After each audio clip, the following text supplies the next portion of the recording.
conseil de Dieu. Et tu vas recevoir la parole de Dieu. Alléluia. Est-ce que tu es prêt? Amen. Est-ce que tu as ta Bible? Amen. Tu vas me montrer ta Bible maintenant. Amen. Si tu as ta Bible, tu vas lire ta Bible comme ça. Amen. Alléluia. Amen. Oui, c'est la Bible. Amen. Maintenant, on en a sous les formats électroniques, c'est la Bible.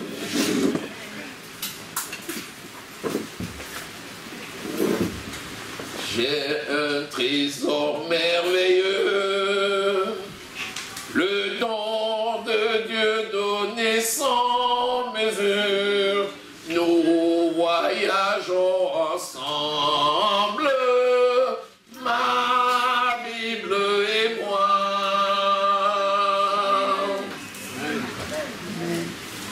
I have a wonderful treasure, the gift of God without measure. We are walking together, my Bible and I. La parole de Dieu, c'est le trésor. Alléluia. C'est pour ça que nous ne nous séparons jamais de la parole de Dieu qui est contenue dans la Bible. Amen. Amen. L'amour ne cherche pas son intérêt personnel. Voilà le terme de la prédication de ce jour. L'amour ne cherche pas son intérêt personnel. Nous allons ouvrir la parole et nous allons lire 1 Corinthiens au chapitre 13, le verset 5. L'amour cherche l'intérêt du Christ. L'amour cherche l'intérêt de tous. Et l'amour de Dieu ne cherche pas l'intérêt personnel. Il est extrait de 1 Corinthiens au chapitre 13, une portion que nous lisons pratiquement toutes fois que nous nous réunissons, verset 4 au verset 8. La charité est patiente, elle est pleine de bonté. La charité n'est pas envieuse, la charité ne se vante point, elle ne s'enfle pas d'orgueil, elle ne fait rien de malhonnête, elle ne cherche point son intérêt. Elle ne s'irrite point, elle ne soupçonne point le mal, elle ne se réjouit point de l'injustice, mais elle se réjouit de la vérité, elle excuse tout, elle croit tout, elle espère tout, elle supporte tout, la charité ne périt jamais. Maintenant, nous sommes bien experts en ce qui concerne ce verset, n'est-ce pas? Maintenant, nous allons extraire juste la charité ne cherche point son intérêt. Vous savez, c'est quoi l'intérêt? C'est qu'il faut pour payer ce qui est dû au prêt qui nous a été donné pour réaliser l'affaire, et ça s'appelle les intérêts. La Bible dit, ne prêtez pas à vos frères avec intérêt. D'abord parce que l'intérêt personnel, ce n'est pas le plan de Dieu pour notre vie. Même si nous faisons des affaires, nous savons que les affaires sont les affaires. Et nous savons que si quelqu'un fait des affaires, il est important pour lui de préserver son capital pour ne pas faire faillite. Cependant, lorsque dans l'unité de la foi, nous cherchons à rendre un service à un bien-aimé dans un contexte donné pour l'aider à se développer en lui accordant un prêt, la parole de Dieu dit que ce prêt qui est accordé, il ne faut pas prendre des intérêts. Tout simplement parce que en faisant un prêt qui est remboursable sans intérêt, tu fais donc de l'intérêt qui devait être remboursé au frère ou à la sœur pour l'aider à se développer, à prendre son envol. Alléluia. C'est pour ça que le Seigneur dit, aidez-vous les uns les autres. Et s'il y a lieu dans un prêt, faites un prêt sans intérêt. Parce que si la personne doit rembourser ce que vous avez prêté, plus les intérêts, ça va lui être un peu plus difficile de démarrer. Ce n'est pas pour rien que le Seigneur a voulu ainsi. C'est parce que le Seigneur veut nous montrer que l'intérêt doit être l'intérêt général. C'est-à-dire ce qui fait avancer l'œuvre de Dieu. Si dans ton investissement pour l'œuvre de Dieu, ton seul but n'est pas de voir l'œuvre grandir, tu as tout faux. Parce que tes besoins personnels vont être assouvis comme conséquence logique de ton engagement dans l'œuvre de Dieu. Il dit l'ouvrier mérite son salaire. Alléluia. Seigneur, ta parole est la vérité. Et cette parole, tu la déposes dans les cœurs de tes enfants pour les élever. Amen. Tu es le Dieu fidèle qui règne dans ce lieu et qui opère par ton esprit. Oui, Seigneur, nous nous soumettons tous à l'autorité de ton esprit. Parle à nos cœurs, Seigneur. Construis-nous, bâtis-nous, édifie-nous, Seigneur. Fais-nous la grâce d'être des esclaves de Christ pour servir à la gloire de ton Saint-Nom. Au nom précieux du Seigneur Jésus que nous avons prié. Amen. Alléluia. Amen. Lisons Philippiens 2, versets 3 à 4. Ne faites rien par esprit de parti ou par vaine gloire, mais que l'humilité vous fasse regarder les autres comme étant au-dessus de vous-même, que chacun de vous, au lieu de considérer ses propres intérêts, considère aussi ceux des autres. Alléluia. Amen. Ne faites rien par esprit de parti ou de vaine gloire. Chaque fois que quelqu'un fait quelque chose pour en tirer un intérêt, il y aura toujours un esprit partisan. Et quand on dit esprit partisan, ça veut dire qu'il y aura acception de personne. Parce que de toutes les façons, quand on fait quelque chose pour obtenir un intérêt, il faut mettre à sa solde toutes les personnes qui peuvent contribuer à apporter cet intérêt-là. Et dans l'Église, si tout ce que tu fais dans l'Église a pour but de satisfaire un intérêt personnel, il faudra impérativement que tu t'entoures de personnes qui vont faciliter l'acquisition de cet intérêt personnel. Et ça s'appelle la division. Et ça, c'est l'ennemi de Dieu. Il dit que chacun, au lieu de considérer ses propres intérêts, considère aussi ceux des autres. Aussi. Amen, amen. Le aussi veut dire que quand l'intérêt devient un intérêt global, c'est aussi notre intérêt.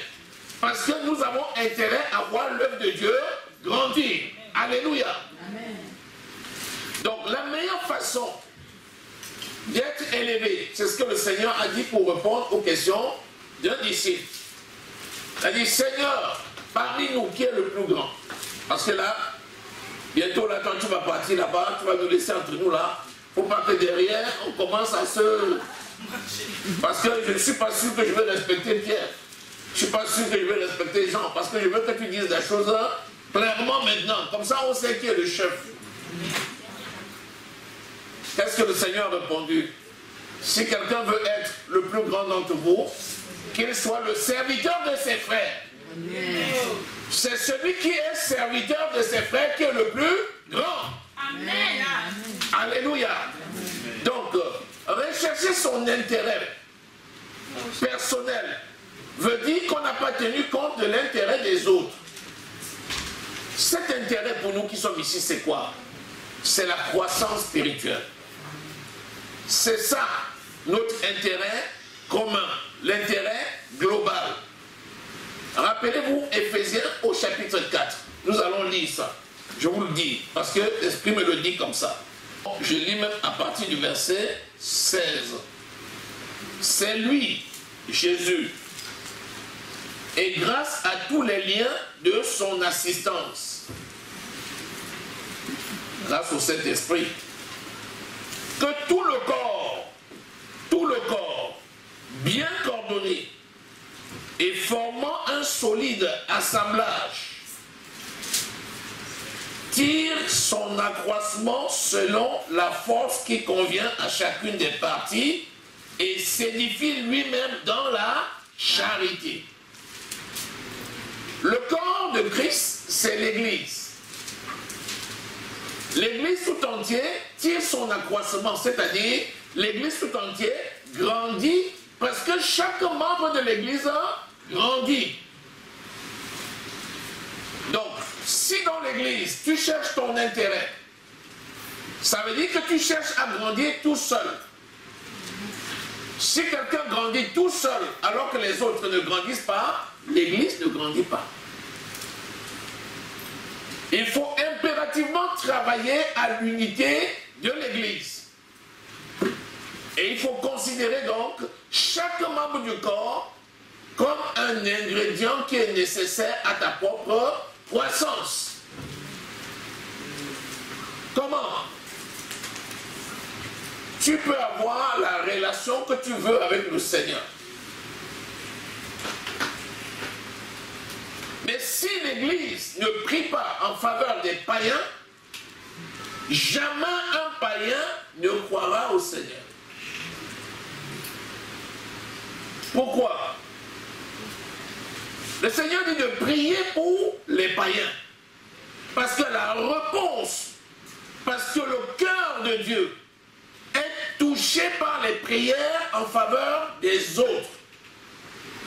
Donc, quand le Seigneur bénit quelqu'un, il le bénit en réponse à la prière des saints. C'est-à-dire des autres membres du corps. Amen. Tu as la vie sauve parce que l'Esprit de Dieu est à l'œuvre dans ta vie.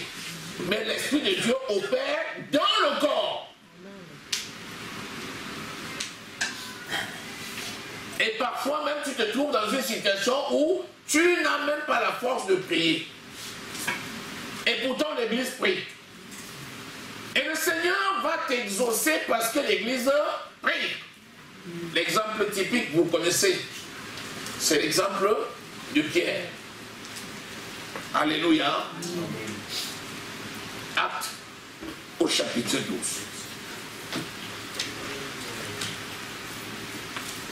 Pierre était considéré par Jésus comme le chef des disciples. Et Pierre était un homme rempli du Saint-Esprit. Et chaque fois que Pierre disait une parole, elle s'accomplissait. Et il y avait des miracles extraordinaires que Dieu accomplissait par la main de Pierre. Alléluia. Amen. Je lis à partir du verset 1er. Acte 12. Vers le même temps, le roi Hérode se mit à maltraiter quelques membres de l'Église. Et il fit mourir par l'épée Jacques, frère de Jean. Voyant que cela était agréable aux Juifs, il fit encore arrêter Pierre. C'était pendant les jours du pain sans levain. Après l'avoir saisi et jeté en prison, il le mit sous la garde des 4 escouades de 4 soldats chacun. Donc c'était les services de quart.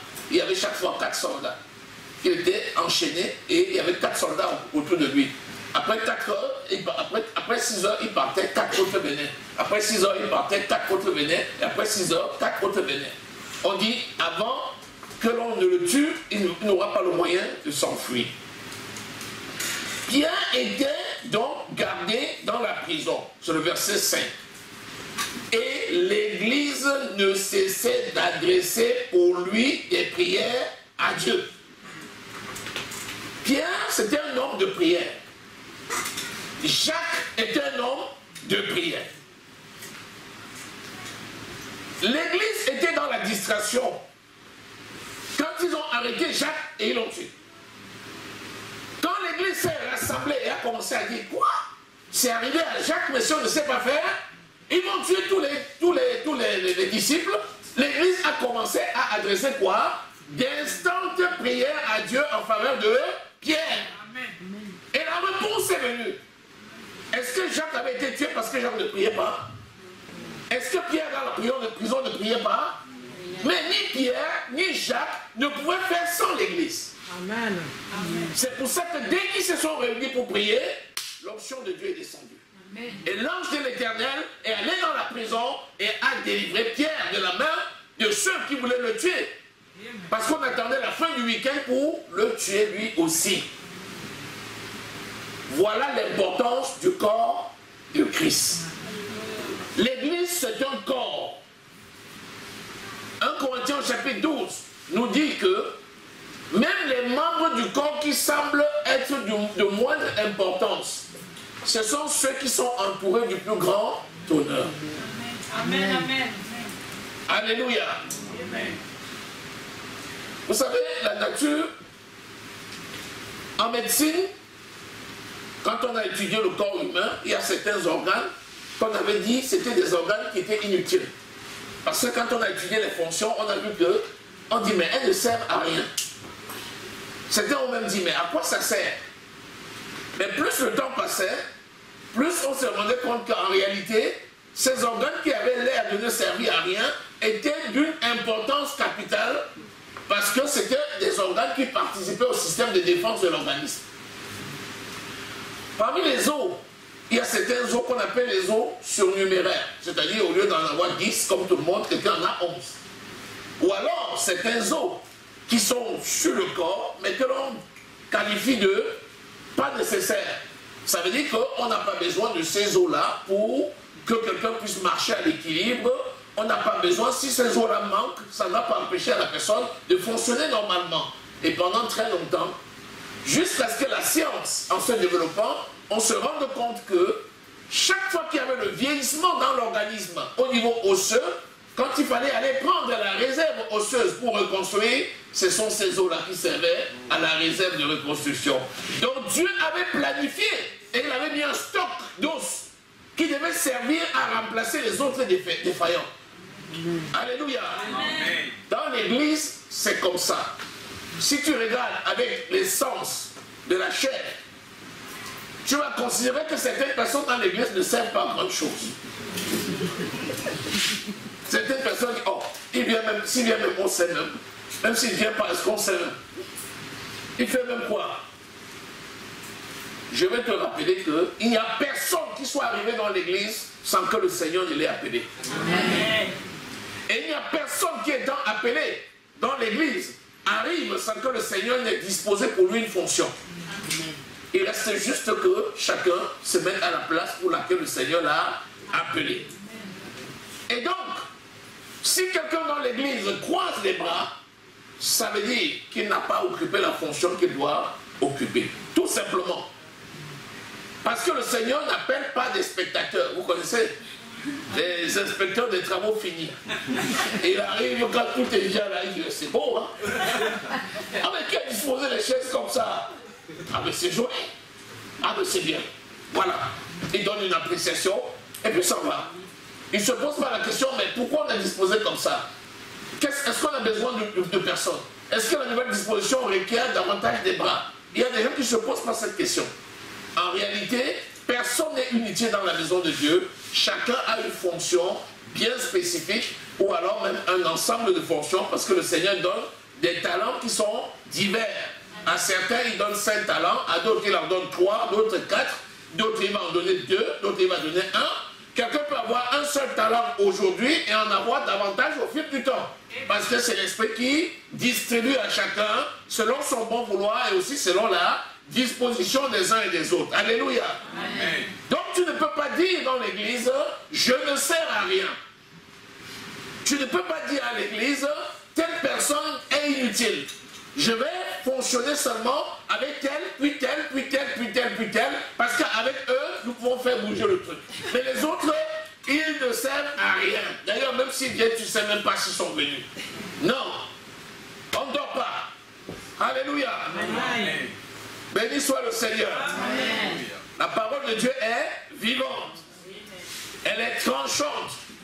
Plus tranchante que l'épée à double tranchant. Allant jusqu'à séparer jointure et moelle. Elle juge jusqu'au sentiment du cœur. Parce que la pensée de l'homme se situe à la jonction entre l'âme et l'esprit. Et c'est à ce niveau-là que nous sanctionnons les mauvaises pensées pour réceptionner les bonnes et stocker dans l'esprit. Alléluia.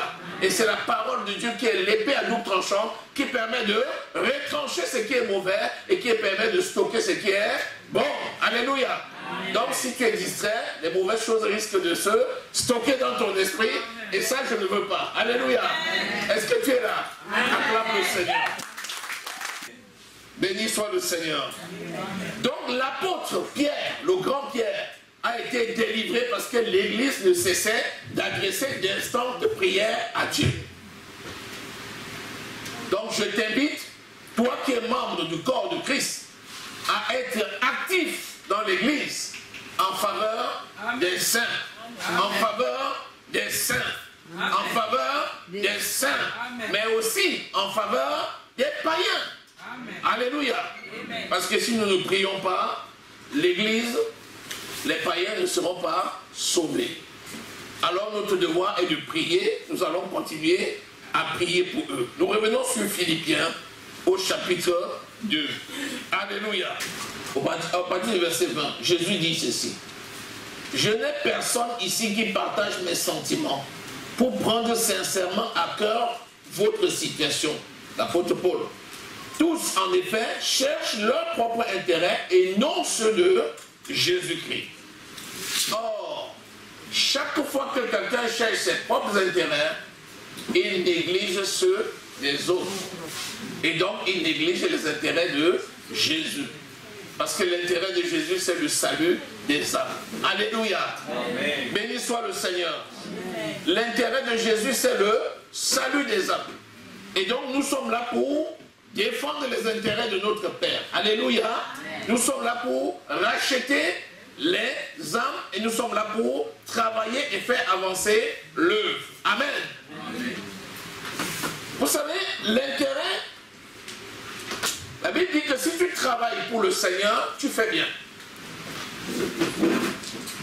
Mais si tu travailles pour être vu par les hommes, tu as ta récompense. Si tu travailles pour le Seigneur, tu fais bien. Et lorsque tu travailles pour le Seigneur, tu ne travailles pas pour être vu des hommes, même si tu travailles en faveur des hommes.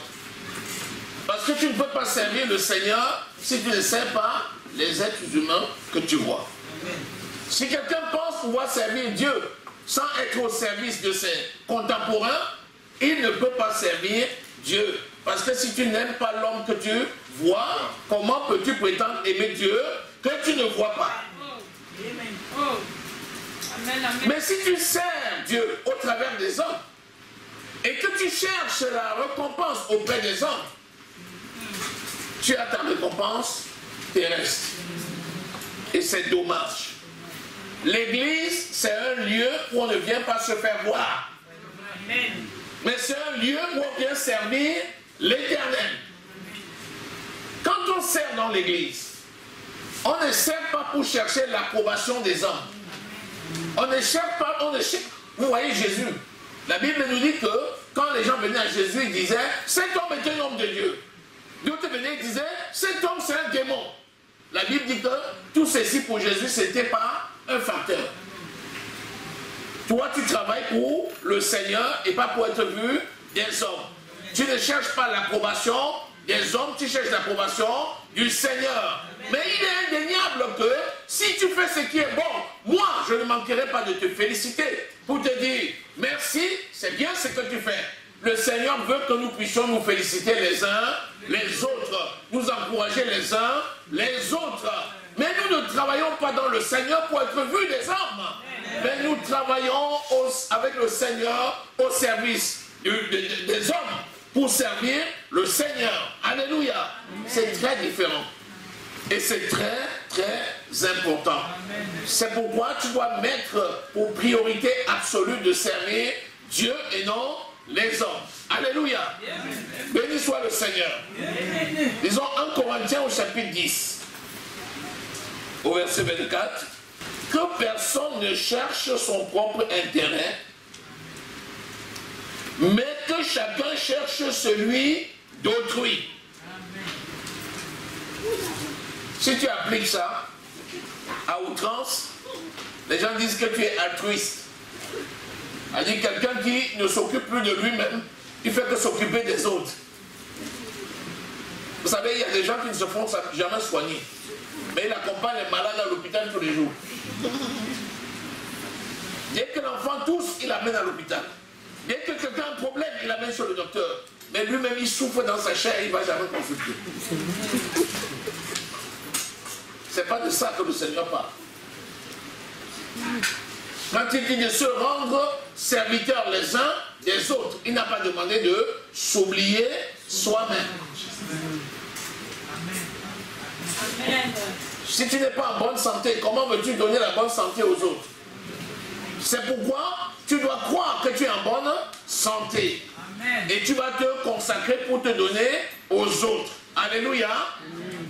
Cherchez l'intérêt commun, l'intérêt de Jésus-Christ. Alléluia. Amen. Mais ne vous oubliez pas, en sachant que nous sommes le temple du Saint-Esprit. Alléluia. Amen. Nous sommes des ambassadeurs de Dieu et il faut que nous représentions valablement le royaume dont nous sommes issus. Alléluia. Amen. Béni soit le Seigneur. Amen. Donc, lorsque tu veux travailler pour le Seigneur, prends les engagements pour travailler pour le Seigneur en comptant sur le Seigneur. Amen. Alléluia. Amen. Et le Seigneur qui est dans les lieux très hauts, il te donnera toujours ce que ton cœur désire selon l'immensité de sa richesse. Alléluia. Amen. Alléluia. Amen. Alléluia. C'est tellement important ce que je te dis là. Parce que je parle ainsi du service. Je parle ainsi du service. Celui qui ne cherche pas ses intérêts personnels, c'est quelqu'un qui est au service de Dieu. C'est-à-dire qui sert ses frères pour servir Dieu. Qui sert les membres de l'église pour servir Dieu. Qui sert son prochain tout simplement pour servir Dieu. Quand tu interviens dans la ville, dans ton travail, dans ton quartier, même en faveur des personnes que tu ne connais pas, tu sers Dieu. Amen. Alléluia. Amen. Ce n'est pas pour une bonne action, c'est pour une mauvaise action que le magistrat sont à redouter. Veux-tu ne pas craindre l'autorité, fais le bien. Et tu auras son approbation, c'est-à-dire l'approbation de l'autorité. Le magistrat est serviteur de Dieu, c'est le verset 4. Le magistrat est serviteur de Dieu pour ton bien. Mais si tu fais le mal, crains.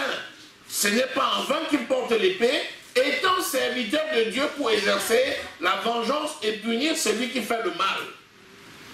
Il est donc nécessaire d'être soumis, non seulement par crainte de la punition, mais aussi par motif de conscience. C'est aussi pour cela que vous payez les impôts, car les magistrats sont des ministres de Dieu entièrement appliqués à cette fonction. Donc tu vois que lorsque tu sers même ton prochain, tu sers Dieu. Amen. Tu sers Dieu. J'ai dit tu sers Dieu. Amen.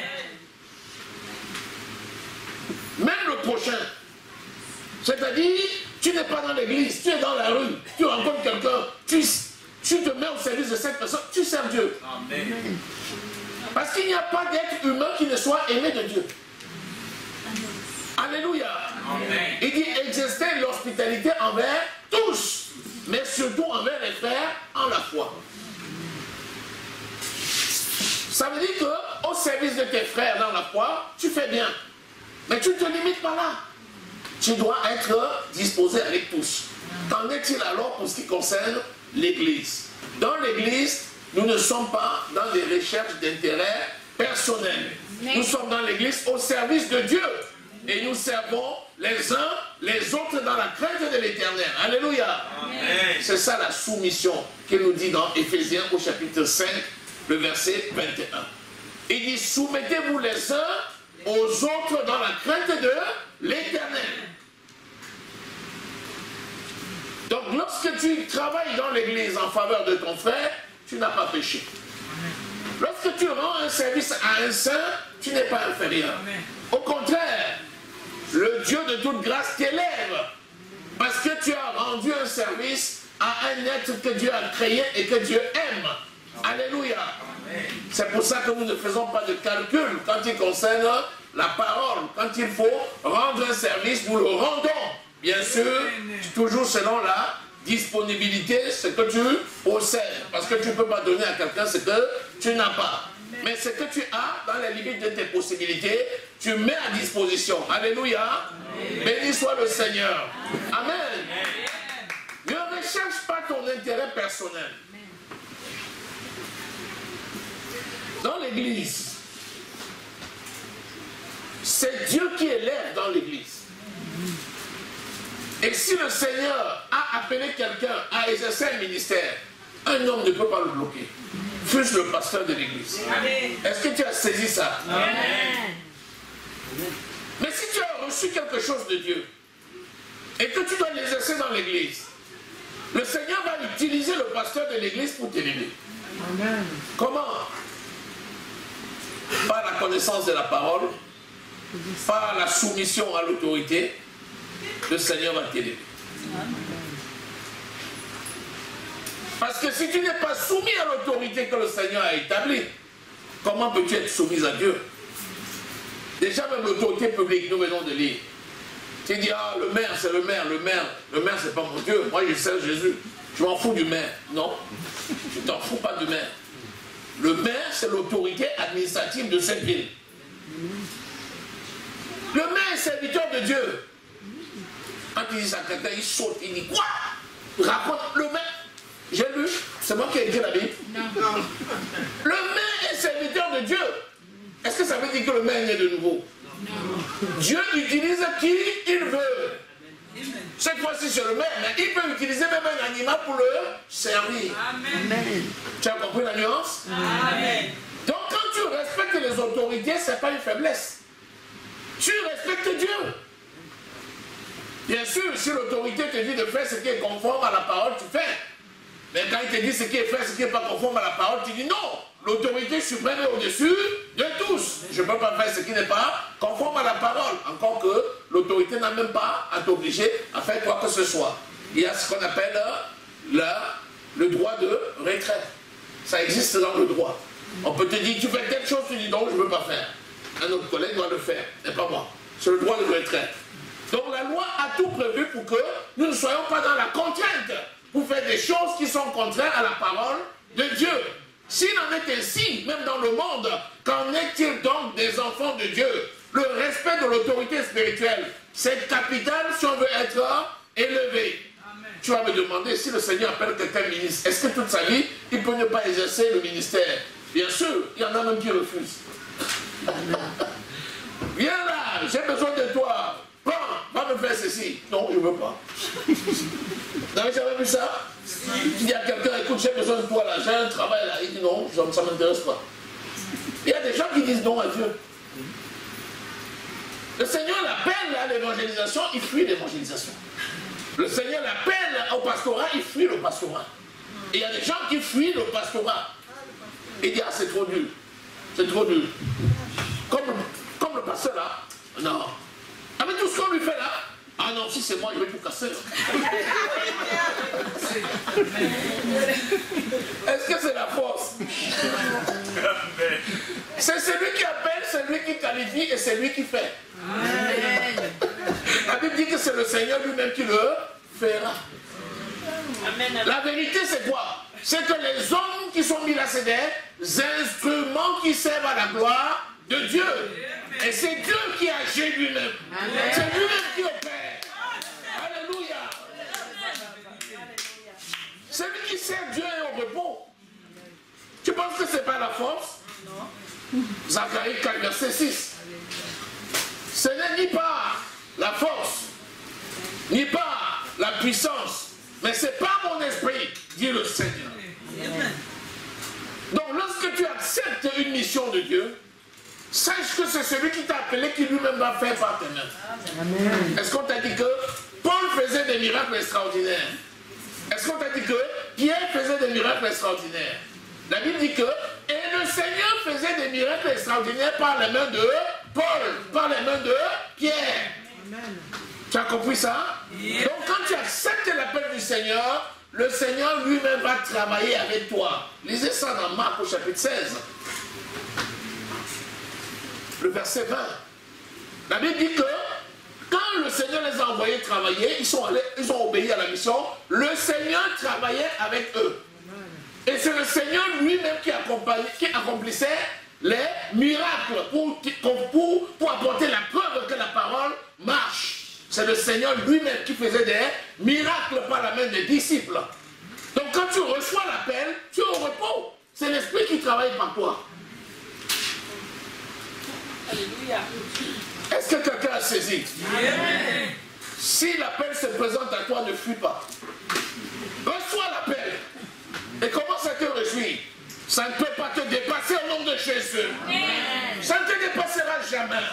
Parce que ce n'est pas la puissance de l'esprit que tu accomplis toutes choses. Alléluia. Amen. Pasteur, comment tu fais? Comment tu fais pour ton travail, pour l'église, pour les prières, pour les veillées? Comment tu fais? Demande au Seigneur comment il fait. C'est le Seigneur lui-même qui fait. Alléluia. Amen. Et ça passe par les phases d'apprentissage.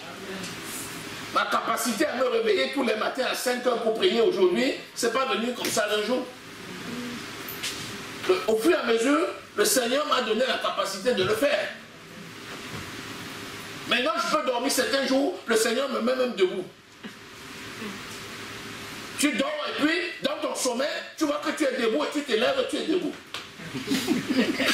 Prie. Prie. Et tu commences à prier. C'est pas la force. Alléluia. Amen. Alléluia. L'élévation, c'est l'esprit qui élève. Et l'esprit élève parce que l'esprit connaît les cœurs. Amen. Il ne peut pas donner à quelqu'un une charge au-dessus de ses forces. Il te donnera toujours le moyen d'accomplir ta tâche et ta mission. Alléluia. Béni soit le Seigneur. Alléluia. Amen. Amen. Amen. Amen. 2 Timothée au chapitre 3, verset 2. Sachez que dans les derniers temps, il y aura des temps difficiles. Car les hommes seront égoïstes, amis de l'argent, fanfarons, hautains, blasphémateurs, rebelles à leurs parents, ingrats et irréligieux, insensibles et déloyaux, calomniateurs, intempérants, cruels, ennemis des gens de bien, traîtres, emportés, enflés d'orgueil, aimant le plaisir plus que Dieu, ayant l'apparence de piété et régnant ce qui en fait la force. Éloigne-toi de ces gens-là. Amen. Amen. Est-ce que ça vous étonne? Non. Les gens vont devenir égoïstes parce que celui qui cherche ses propres intérêts est obligé de devenir égoïste. Parce que c'est la corollaire. Parce que quelqu'un qui cherche ses propres intérêts, c'est au détriment des autres. Et c'est ce qu'on appelle l'égoïsme. C'est ce qu'on appelle l'égoïsme. Je veux faire quelque chose, mais je ne me donne pas les moyens de le faire. Il me faut ça, mais je refuse les conditions pour le faire. Après tu te dis, mais il y a un problème. Tu veux quelque chose, mais tu refuses la chose. Est-ce que tu peux aider quelqu'un comme ça? Pasteur, vraiment, moi je vais devenir... Non, je vais dire, je ne sais pas. j'ai décidé. Je vais devenir dirigeant d'une cellule. Je sens ça. Le Seigneur m'a dit qu'il va m'utiliser pour faire ça. J'ai dit, ah, gloire à Dieu. Ah. Bon, tu vas diriger la cellule. Mais tu sais que pour diriger la cellule, il faut avoir de quoi donner aux gens de la cellule. Donc ce qu'on va faire, viens, assois-toi là, et je vais t'enseigner ce que tu vas donner aux gens de la cellule. Il vient un jour, tu l'attends le deuxième jour, il ne vient pas. Tu dis, mais je t'ai attendu, je ne t'ai pas vu. Ah tiens, ne t'inquiète pas, je suis là le demain soir. Et demain soir, il arrive. Tu fais la révision du premier jour. Le programme que tu avais prévu le deuxième jour, ça y a sauté. Tu es obligé de revenir là-dessus. Le troisième jour, le quatrième jour, il disparaît. Le cinquième jour, tu l'appelles, le téléphone est fermé. Le sixième jour, il te répond, il te dit, pasteur, je suis là. Tu dis, mais et le programme? Il dit, t'inquiète pas, je serai là ce soir. Et le sixième jour, le soir, il est là. Au bout d'une semaine, tu fais le bilan. Le programme que tu avais prévu pour la cellule pour une semaine, on a fait le tiers. Tu dis, mais tu veux faire la cellule, non? Tu dis, oui, je veux. Tu dis, mais il faut être assidu. Si cette personne est réellement assidue, alors qu'elle répond à l'appel, est-ce qu'elle va l'exercer? Si elle est assidue, est-ce qu'elle va l'exercer? Oui.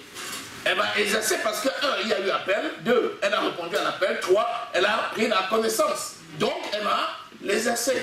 Mais si cette personne n'est pas assidue, est-ce qu'elle va pouvoir l'exercer? Non. Même si elle a été appelée. Est-ce que le fait qu'elle ne soit pas assidue, est-ce que ça remet en cause son appel? Non. L'appel précède la connaissance. Jérémie, il dit, avant que je ne sois formé dans le ventre de ma mère, Dieu me connaissait et il m'avait déjà établi prophète des nations. Mais est-ce que Jérémie peut se lever et aller exercer ses prophéties sans être exercé? Non. Il a besoin d'être exercé, d'être formé, d'être accompagné dans l'exercice de son appel. C'est le travail du pasteur. Le pasteur, c'est celui qui est berger des brebis.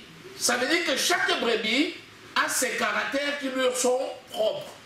Le pasteur connaît les caractères des brebis et le pasteur doit accompagner chaque brebis selon ce qu'il a reçu pour qu'il puisse se sentir à l'aise et apporter ce qu'il a reçu pour donner aux autres.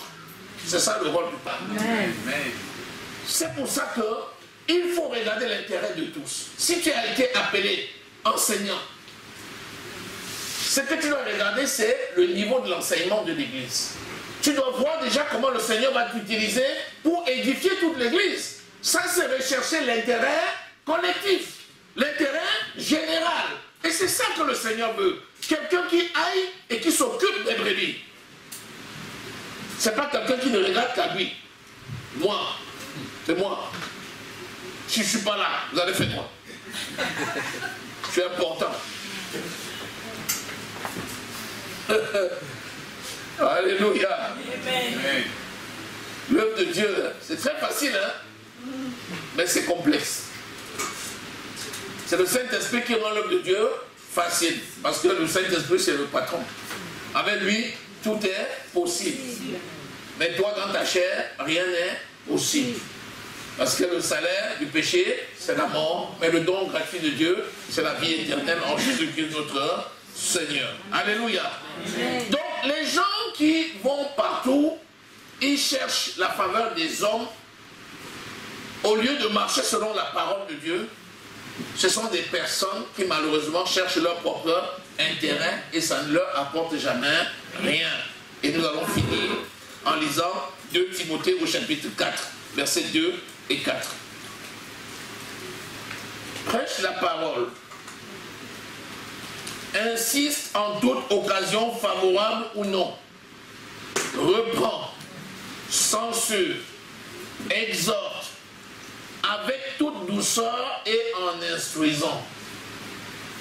Car il viendra un temps où les hommes ne supporteront pas la saine doctrine, mais ayant la démangeaison d'entendre des choses agréables, ils se donneront une foule de docteurs selon leurs propres désirs, Ils détourneront l'oreille à la vérité et se tourneront vers des fables.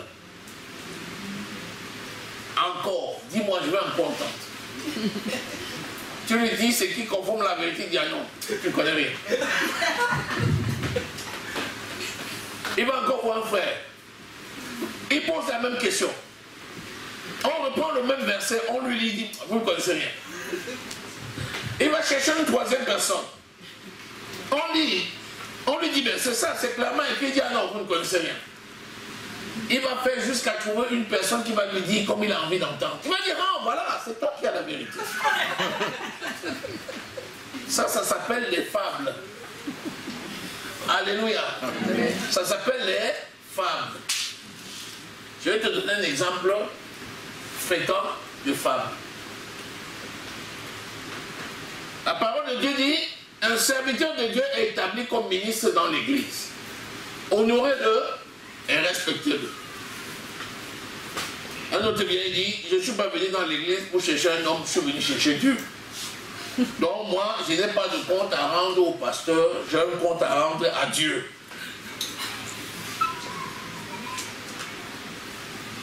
Il dit, moi c'est directement avec Dieu. Hein. Le pasteur, moi. Quand tu écoutes son raisonnement,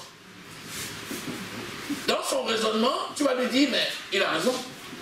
C'est vrai que nous ne venons pas dans l'église suivre un, non, nous venons suivre Dieu. Mais sauf que l'idée qu'il anime lui, c'est plutôt la rébellion. Alors, si c'est l'idée qu'il anime, alors son idée n'est plus juste. Il est passé maintenant dans l'erreur. Ça veut dire qu'il néglige le serviteur de Dieu qu'il a en face, parce qu'il ne veut pas se soumettre à l'autorité du serviteur de Dieu, et il prétexte servir Dieu parce qu'il ne voit pas Dieu. Celui-là, il cherche les femmes. Il va chercher jusqu'à trouver un fidèle qui va lui dire, oh, laisse les pasteurs. Les pasteurs, les gens qui marchent avec la Bible là, il ne faut jamais les écouter. Hein. Et il dit, voilà, tu as raison. Le Dieu dit, tu as raison, tu as raison. Ils vont commencer à raconter l'histoire de tel pasteur qui faisait comme ça, qui était tombé, tel pasteur qui faisait comme ça, il avait volé, tel pasteur qui était comme ça, il était à la prison, tel pasteur, et ils vont oublier la foule des pasteurs qui sont au service de Dieu et qui servent l'Éternel en esprit et en vérité. Amen. Non, tu dois écouter le pasteur, mais tu dois faire ce qui est conforme à la parole de Dieu. Alléluia. Amen. Béni soit le Seigneur. Amen. Donc, évitez les fables. Évitez les intérêts personnels. Regardez à la parole de Dieu pour servir Dieu. Veillez les uns sur les autres pour aider chacun à grandir. Alléluia. En faisant ainsi, je peux te dire quelque chose. Va s'appliquer pour toi un verset biblique, Éphésiens au chapitre 3, verset 20. Va s'appliquer dans ta vie. À celui qui peut faire, par la puissance qui agit en nous, infiniment au-delà de tout ce que nous demandons et pensons. À lui soit la gloire.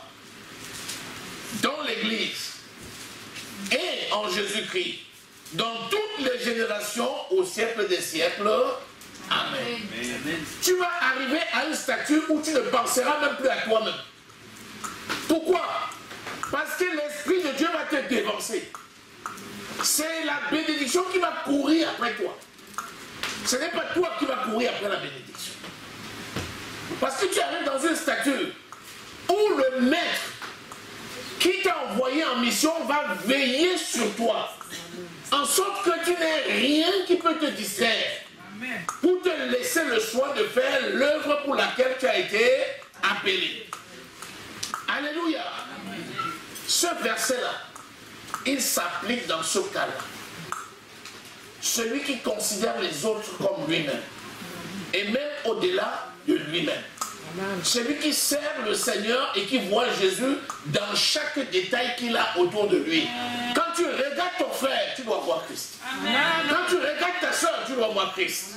Même celui qui a l'air pour toi d'être le plus banal aux yeux des hommes, tu dois voir en lui le Christ vivant. Alléluia. En ce temps-là, ce verset biblique va s'accomplir dans ta vie. Tu n'auras pas besoin de chercher avant de trouver. Matthieu 7 dit, celui qui cherche trouve. Tu trouveras sans chercher. Amen. On ouvre à celui qui frappe. On t'ouvrira sans que tu n'aies frappé. Amen. Ça, c'est une révélation. Amen. Je te dis que ça, c'est une révélation. Amen. Je te dis que ça, c'est une révélation.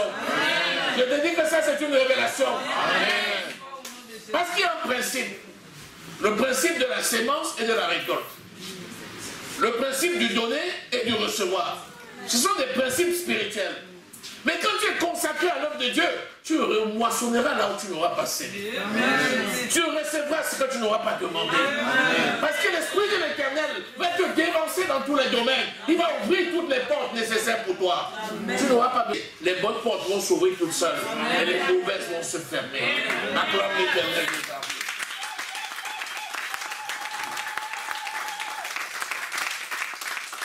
Seigneur, merci. Merci Seigneur parce que tu donnes la révélation de ta parole. Merci Seigneur parce que tu ouvres les cœurs des enfants pour établir ta parole. Merci Seigneur parce que tu nous as fait la grâce de nous appeler à ton service. Merci pour ton amour que tu as mis dans notre cœur. Merci pour l'appel que tu nous as donné. Merci parce que nous avons répondu à cet appel. Merci pour l'élévation. Merci Seigneur pour ta grâce, pour ton amour, pour ta bonté, pour ta paix, pour ta miséricorde manifestée encore aujourd'hui dans l'Église. Gloire te soit rendue Seigneur pour ta parole vivante. Tu vas déclarer avec moi cette parole. Tu vas te lever et tu vas faire cette déclaration avec moi.